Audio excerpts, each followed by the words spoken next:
Saludos y lindo día. Bienvenidos al canal. Hoy te invito a compartir y suscribirte. No olvides hacerlo marcando la campanita. La vez pasada estuvimos analizando la primera parte en el subtema Evitemos a los falsos maestros del artículo publicado en la Atalaya del 15 de julio de 2011 y hoy continuaremos analizando el segundo subtema y el tercer subtema. El segundo subtema es Evitamos los cuentos falsos y el tercer subtema es Evitemos seguir a Satanás. Veamos el segundo subtema que trata sobre cuentos falsos y genealogía.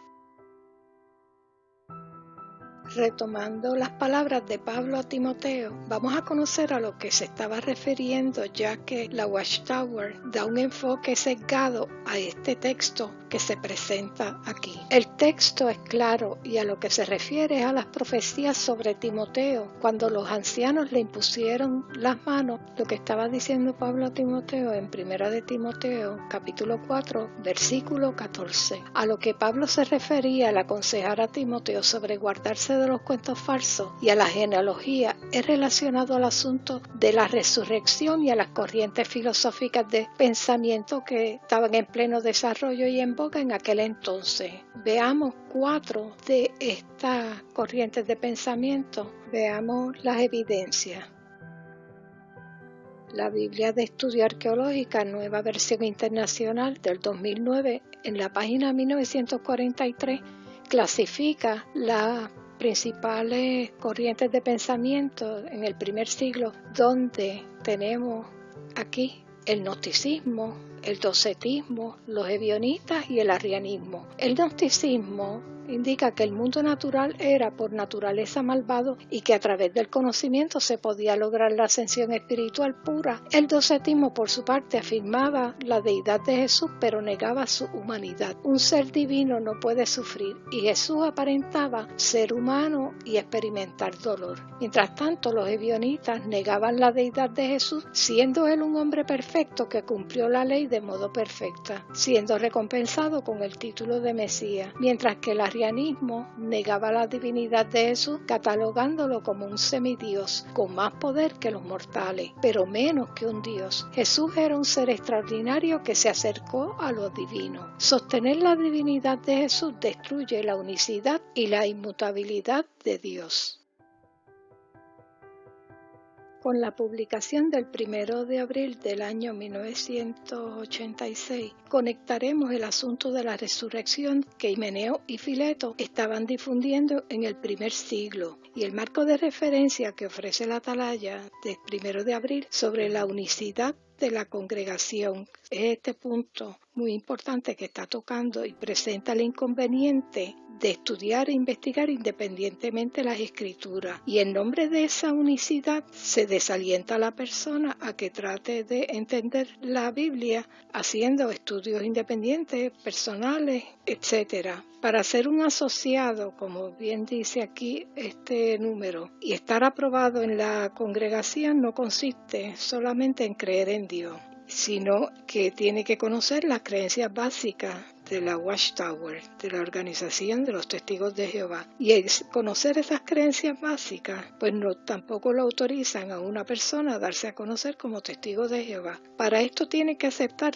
todas las enseñanzas en la Biblia, incluyendo las creencias particulares de los testigos de Jehová, la soberanía de Jehová, la existencia prehumana de Cristo, el esclavo fiel y discreto al que se le ha encargado todos los intereses de Jesús en la tierra y que está asociado a los testigos de Jehová mediante un cuerpo gobernante. Ahora, si la persona deja de creer que el cuerpo gobernante es el encargado de administrar los bienes de Dios en la tierra, se le expulsa como un apóstata. Sin embargo, en el asunto de la resurrección, como que había ocurrido de acuerdo a las expresiones de Himeneo y Fileto, pues la Watchtower está haciendo lo mismo, que señala y critica. Vamos a ver esto en la próxima lámina.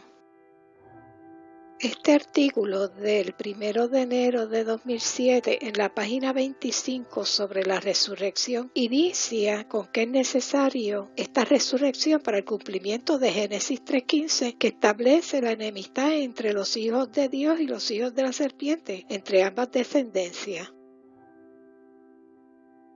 En la página 30, en el subtema Lo que significa para nosotros, indica que los beneficiarios iniciales son los ungidos anteriores a la presencia de Cristo, luego aquellos posteriores a dicha presencia, ya que al morir dentro de ese periodo de tiempo resucitan en un abrir y cerrar de ojos y que son transformados para reunirse antes de que inicie la batalla de Armagedón. Los 144,000, la revista expresa que ya se han estado reuniendo y que quedan pocos. Bueno, habría que ver qué es lo que entienden ellos o quieren decir con pocos, porque en la conmemoración del año 2020 este número de ungidos aumentó dramáticamente y ellos interpretan en este número que eso es el cumplimiento de Génesis 3:15. Mas, sin embargo, en la atalaya de febrero de 2017, en la página 26, en el subtema ¿Quién es verdaderamente el esclavo fiel y discreto?, claramente expresa que el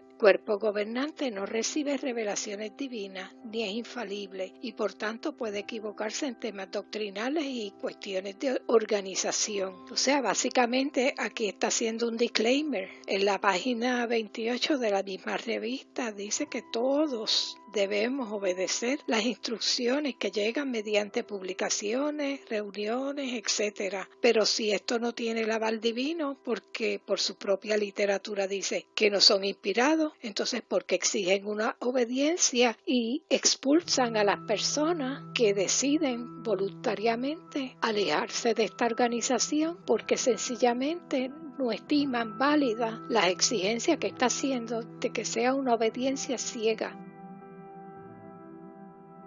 Esta línea de tiempo que tenemos de frente contiene las fechas que sirven de fundamento o zapatas de sistema de creencias de la Watchtower. De cambiar alguna de estas fechas significa mover desde los cimientos el edificio doctrinal de los testigos de Jehová. Estas son fechas que están tan enraizadas en toda la creencia que sostiene de la organización que atentar contra alguna de ellas significaría romper todo lo que se ha construido para que esta organización funcionara y continuase funcionando a través del tiempo.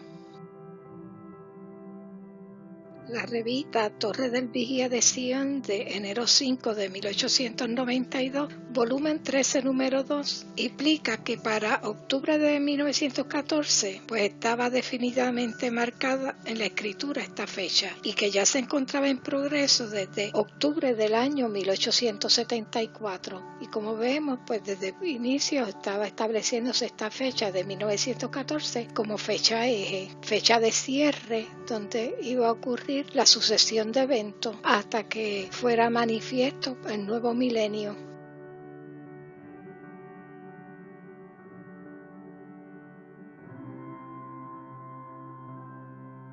La atalaya y el heraldo de la presencia de Cristo del 1 de enero de 1918, volumen 39, número 1, como título dice, ¿qué traerá este año 1918? La pregunta está en labios de toda clase de hombres. El mundo busca y parece estar esperanzado por cosas que constituyen los elevados ideales: paz, abundancia, salud y felicidad. Los cristianos esperan que este año traiga la consumación de la esperanza de la Iglesia. Y esto lo que está expresando es que ahí ya estaban esperando que sucediera la resurrección, porque se iba a consumir la esperanza de la Iglesia y la esperanza era que ocurriera la resurrección, el cambio inmediato, en un momento, en un instante, la transformación donde ellos iban a estar los ungidos en los cielos. Para el año 1919 se consideraba a Charles Taze Russell ser el esclavo fiel y prudente nombrado por Jesús cuando vino en ese año. Esto fue así pese a que Russell había muerto en el año 1916, el 31 de octubre. Dice aquí en esta porción tomada de Los Testigos de Jehová, Proclamadores del Reino de Dios, 1993, página 143, que sin embargo más de una década después la esposa del hermano Russell expresó públicamente la idea de que Russell era el siervo fiel y prudente. La opinión que ella manifestó respecto a la identidad del siervo fiel fue aceptada durante unos 30 años por los estudiantes de la Biblia en general. O sea que la señora Russell hizo esas expresiones, pasaron en 1891, pasaron 30 años, haciendo que entonces durara hasta el 1920. Y eso fue tomado por la feligresía. Si le preguntaban a ellos quién era el esclavo fiel y prudente, ellos hubiesen contestado sin lugar a dudas que era Charles Taze Russell. No porque la señora Russell hubiese adjudicado, sino porque eso era lo que se creía en general dentro de la congregación cristiana de los Testigos de Jehová, que en ese entonces eran pues todavía estudiantes de la Biblia. Tenemos aquí la definición de generación tomada del Diccionario de la Lengua Española, así que la acepción 4 y la acepción 5 es la que estamos considerando que aplican a este estudio que estamos haciendo.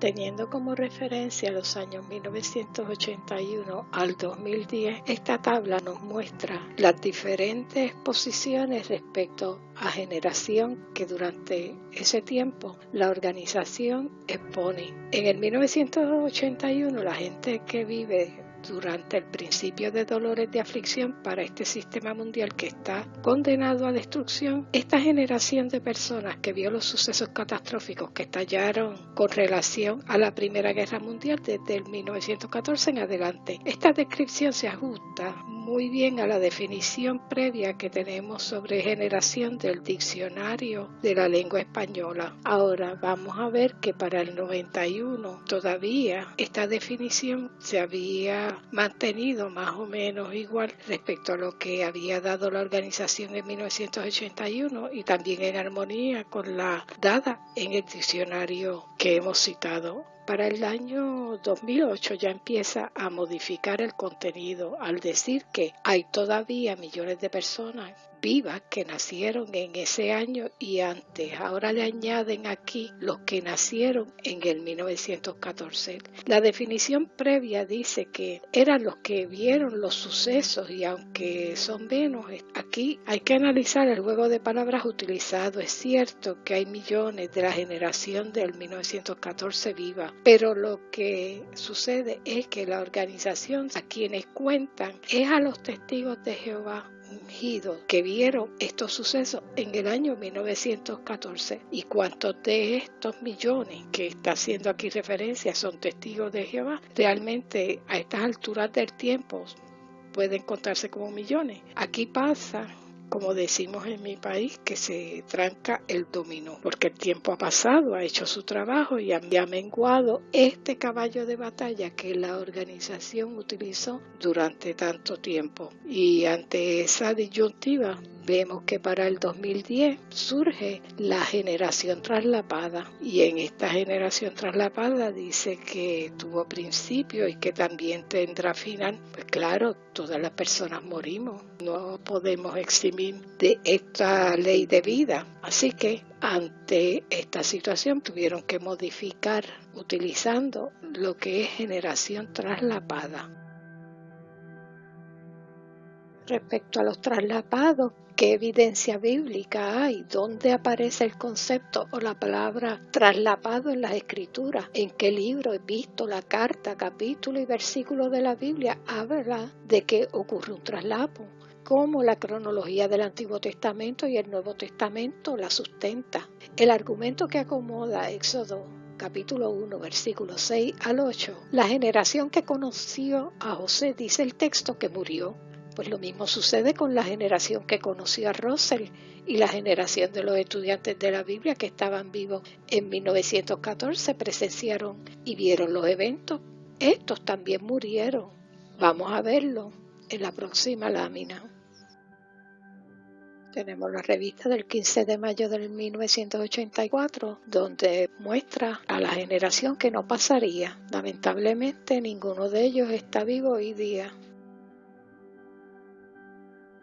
Relativo a esta nueva luz, pues no he encontrado todavía un texto bíblico que avale esta doctrina sobre la generación traslapada. En la atalaya del 15 de febrero de 2008, en las páginas 24 y 25, hay este pequeño recuadro donde dice que el periodo en que vive esta generación parece corresponder al periodo que se cumple la primera visión del libro de Revelación, y está citando Revelación capítulo 1 versículo 10 y capítulo 3 versículo 22. Este aspecto del día del Señor se extiende desde 1914 hasta que el último de los ungidos fieles muera y sea resucitado. Y entonces pues cita ahí el libro Apocalipsis, que lo vamos a ver en la próxima lámina. Pero en este recuadro es un lenguaje impreciso cuando dice parece corresponder, y aquí está usando un lenguaje donde no hay seguridad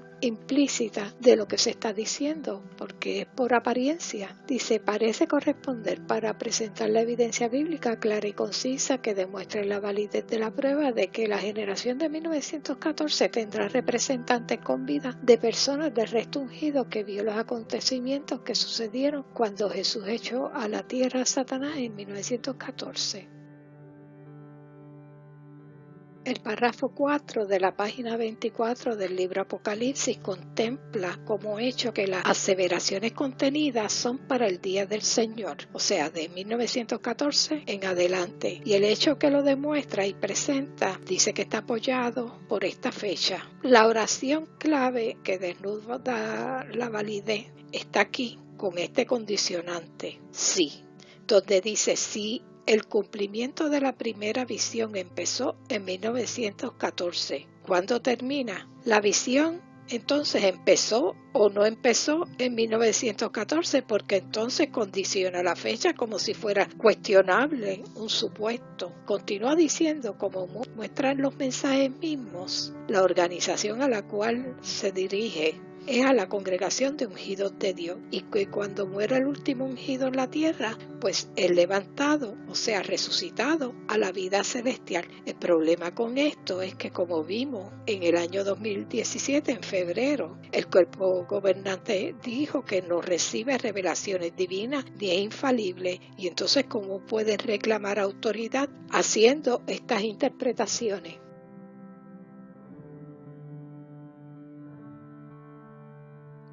Cuando se sellan los ungidos, Russell estableció que el 1878 como la fecha en que el sellado de los ungidos ocurriría. Luego fue cambiando sucesivamente al 1881, 1910, 1914, 1925, 1931, hasta el 1935 con Rutherford. Y aquí tenemos la fuente, que es la atalaya de noviembre 15 del 1933, donde mencionan que hay un tiempo mencionado en la parábola que se acerca hasta el año del Señor 1931, y más abajo con el próximo recuadro indica que esto está apoyado por la Escritura y que la cabeza de el Cristo es Dios, mostrando que Dios da la dirección a su comandante en jefe, Cristo Jesús. Y cita 1 de Corintios capítulo 11 versículo 3. Jehová no trabaja directamente o no trata directamente con los obreros,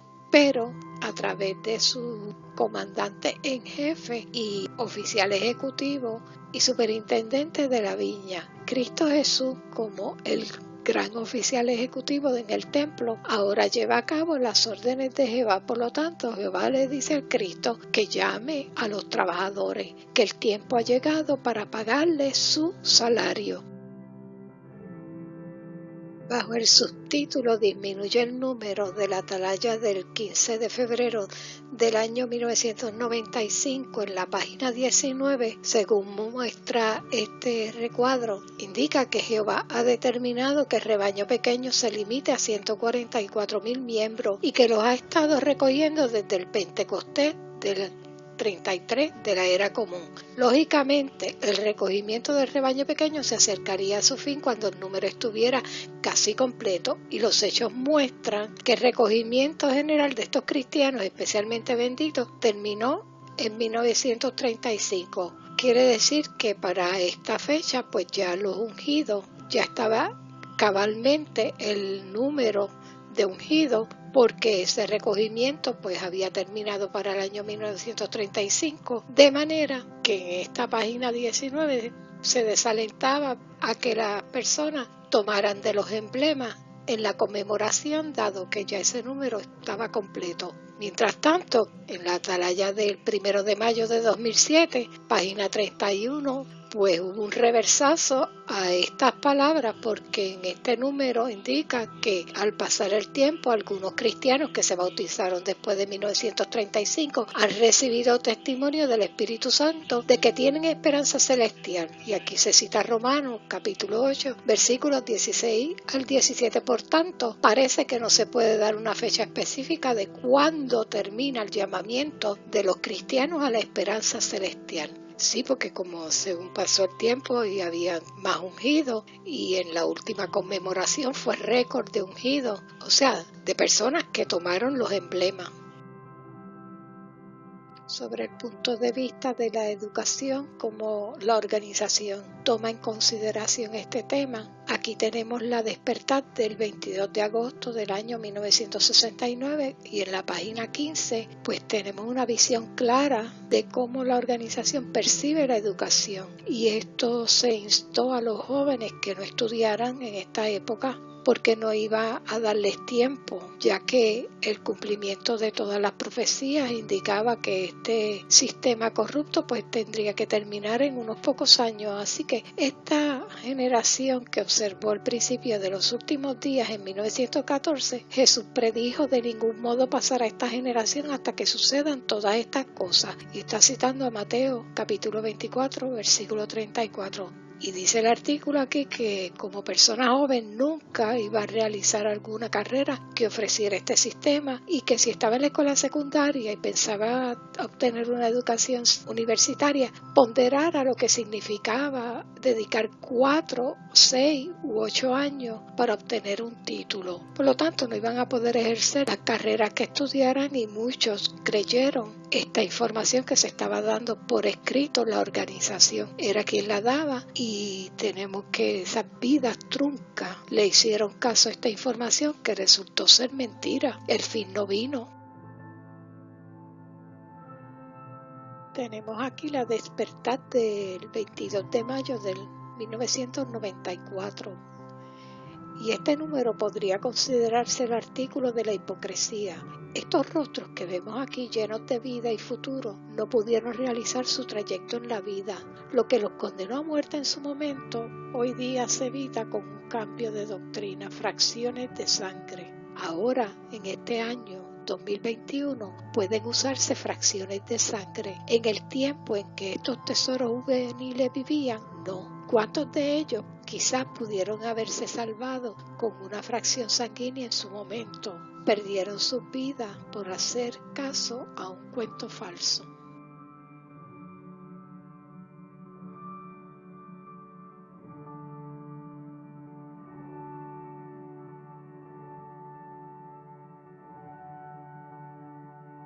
El último subtema que vamos a analizar se titula Evitar seguir a Satanás. El párrafo 14 del artículo sustenta el argumento de que un siervo de Dios podría desviarse para seguir a Satanás por las acciones que estaban teniendo viudas jóvenes de la congregación. Tenemos en 1 de Timoteo capítulo 5 versículos 11 al 15. Este derrotero haría que se abandonara la actividad de anunciar las buenas nuevas. Esta actividad de predicación es medular dentro de la doctrina de los testigos de Jehová, y desde la plataforma el discurso recordatorio, anuncio al respecto es constante en las reuniones, bien sea en la de entre semana o en la del domingo, o sea el fin de semana. Lo que no se menciona es otro motivo para llevar a cabo este tipo de actividad con tanto énfasis, y es la de efectuar una labor de vigilancia, acecho y espionaje hacia las personas que han dejado de ser testigos de Jehová de forma voluntaria, bien sea mediante renuncia, desasociación o no asistir, o involuntaria a través de la expulsión. Veamos la evidencia tocante a este hecho y quién es el que está al acecho realmente.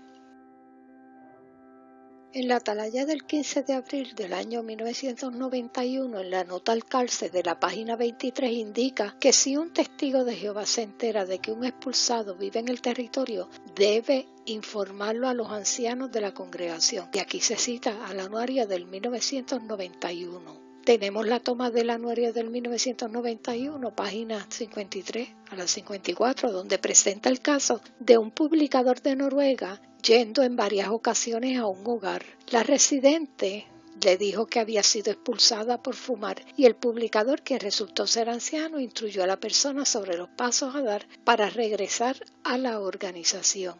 Cuando leemos, dice que esa persona había llamado al hogar varias veces, pero no había logrado contactar a los residentes de la casa. Y según iba alejándose en ese día, yéndose, llegó el amo de casa con su familia porque habían dejado algo y lo iban a ir a buscar. Y el publicador lo invitaron a que entrara a la residencia y se le dijo por la esposa de que ella había sido expulsada hacía varios años debido a que fumaba, pero que ahora ella deseaba regresar a la congregación, pero pensaba que iba a ser muy difícil dada la circunstancia de que había estado fuera durante mucho tiempo. El anciano le aconsejó sobre los pasos que tenía que tomar. Su esposo, al cual estaba casada con él luego de haber sido expulsada, escuchó muy atentamente y aceptó un estudio de la Biblia en el momento al acto, porque ella ya anteriormente le había dado testimonio. Como vemos aquí